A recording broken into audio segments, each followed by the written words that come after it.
Hello, I'm Hannah Kaplan, and this is the WCS Wild Audio Podcast, where you'll find reported audio stories covering the latest news and newsmakers from the Wildlife Conservation Society's Global Conservation Program, Zoos and Aquarium, and their many partners. We've got a great show today, so let's get to it.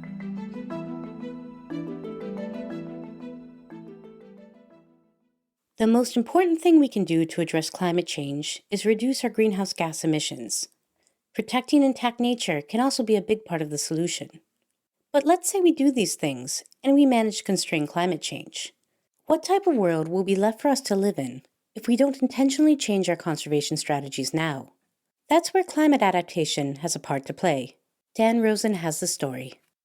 In the U.S.'s Southwest, like in many places, climate change is having a big impact, driving drought, warming temperatures, and much more.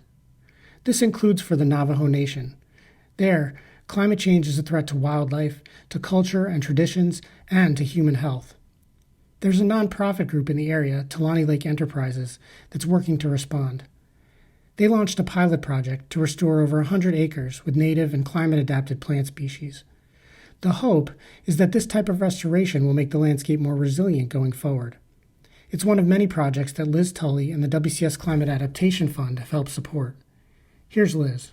Climate adaptation is proactively preparing for, coping with, and responding to the impacts of climate change. It's all about seeking different ways to help nature and people thrive in the face of a changing climate. Importantly, it's not an alternative to addressing the root causes of the crisis, Liz says. It's a complement.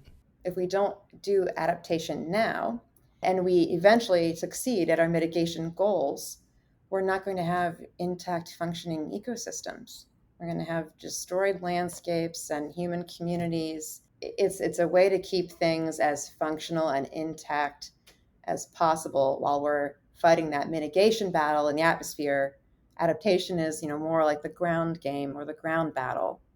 We have to keep our foundations intact through this tumultuous time period so they are in as productive of a state and stable of a state as possible when we meet our mitigation goals. Since 2012, WCS has been the administrator of the fund, which has financed over 140 adaptation projects in 48 U.S. states, with the support of the Doris Duke Foundation.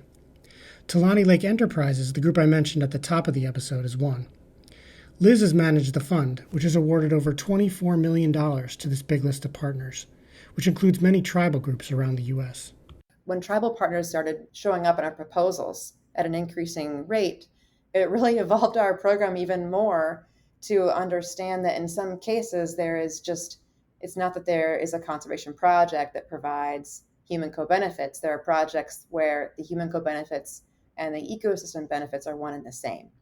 One thing Liz and the team started understanding was the true value of the biocultural resources that are at the heart of these indigenous and tribal-led projects. Cottonwood and willow trees are being used as an intervention and a solution to be placed and planted to either be planted as vegetation or be used in beaver mimicry structures to slow the flow of water and increase stream meanders.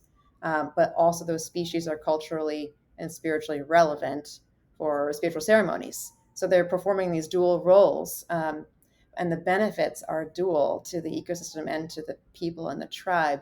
So that's been a really kind of fascinating evolution, I think, is for our program nationally when it comes to tribal partners.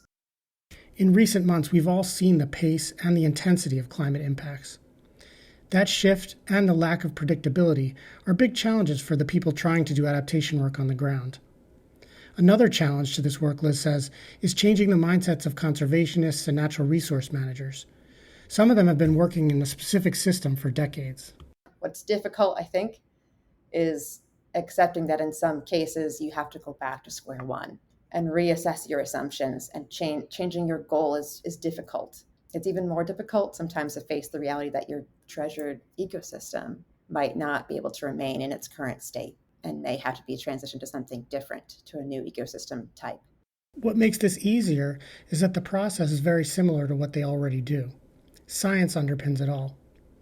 Paul Elsen is a WCS climate adaptation scientist.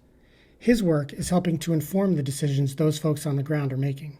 Much of my prior and current work is focused on trying to understand how climate impacts wildlife communities.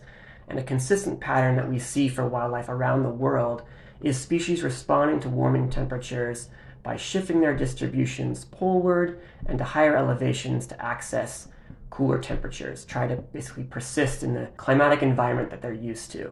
As a global society, we've already invested a lot of resources into protecting ecosystems to ensure they can support wildlife and people. But as Paul points out, those investments are largely based on historical data. But now that species are increasingly on the move, those protected areas may not adequately afford the protection that they once did. If, for example, a species needs to move fully outside of a national park to find a suitable climate in which to live. And that's a really big problem. And it's really inspired me to try to understand how we might need to modify our conservation work or our strategies to account for the fact that wildlife and people are already responding to climate impacts and that our previous strategies may no longer be functioning as they once were. Recent work Paul was involved with is meant to help inform the decisions being made on the ground with respect to ecological integrity. We know, Paul says, that improving the quality of an ecosystem improves the outcomes for wildlife.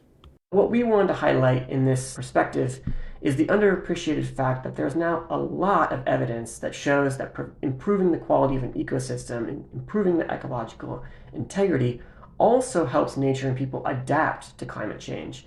Protecting a forest that grows larger, taller, and denser also buffers warm temperatures and provides a larger range of microclimates that species can use to avoid things like extreme heat events without their need to travel long distances to find a cooler environment. Ultimately, Paul says, we're doing the same conservation work we've always done, protecting ecosystems for people and for wildlife. But climate adaptation is putting a necessary lens on those decisions to ensure we maximize our effectiveness. For WCS Wild Audio, this is Dan Rosen. Today's episode was produced and reported by Dan Rosen, with help from Hannah Kaplan and Nat Moss. The WCS Wild Audio podcast is a production of the Wildlife Conservation Society. Please join us next week for a new episode, and don't forget to rate or review the show wherever you get your podcasts.